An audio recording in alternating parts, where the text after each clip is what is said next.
ভাই ভাই কোথায় যাচ্ছেন? আসুন আসুন, এদিকে আসুন, এদিকে এদিকে এদিকে। এই ভরা সন্ধ্যাবেলায় এই জমিতে লঙ্কা চাষ করেছি, ঠিক আছে, দেখতে পাচ্ছেন আপনারা। এখানে আসুন, ক্যামেরাটা নিয়ে আসুন, ক্যামেরাটা নিয়ে আসুন।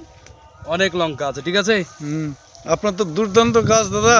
অনেক অনেক সুন্দর গাছ আছে আপনার। তার সঙ্গে আমরা আর একটা নতুন আবাদ করেছি, সেটা আপনারা সবাই জানে যে পশ্চিমবঙ্গে এই আবাদটা হয় না, বা পশ্চিমবঙ্গে হয় কোথায়, মুর্শিদাবাদে হয় না। সেটা হলো তরমুজ। ক্যামেরাটা এদিকে তাই নাকি? সর্বনাশ, তরমুজ, তরমুজ একটা না দুটো দারুণ দারুণ তরমুজ, ঠিক আছে। এই একটা আপনার এই তরমুজটা ভেঙে নিচ্ছি, ঠিক আছে। আর এই তরমুজটা মনে হয় যত সম্ভব নষ্ট হয়ে গেছে, মানে এই তরমুজটা তুলে নি, সেই জন্য মানে জমির মালিক যে ছিল সে তরমুজটা অসতর্ক ছিল। হ্যাঁ, বৃষ্টির কারণে তরমুজটা নষ্ট হয়ে গেছে। তরমুজটা দেখুন লাল, একটু কোনো রকম হাতটা বাড়িয়েছি, তরমুজটা ফেটে গেছে।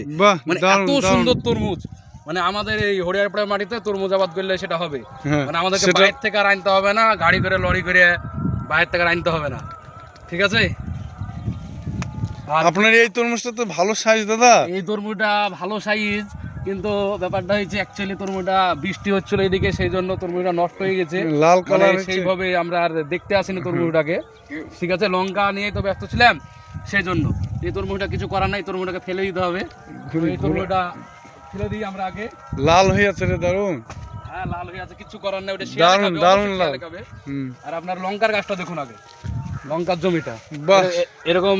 আপনার যদি গাছটাকে সুন্দর করতে চান, তাহলে অবশ্যই আপনাকে যে কীটনাশকটা স্প্রে করতে হবে সেটা হলো আপনার সোলেমান, অভিরন বা ব্রোফেয়া বা এক্সপোনাস, বা সামিট, গ্রুপ 3 যে সব ইনসাইড গুলো আছে সেইগুলো স্প্রে করলে আপনার এরকম গাছ হবে এবং লঙ্কা অনেক হবে।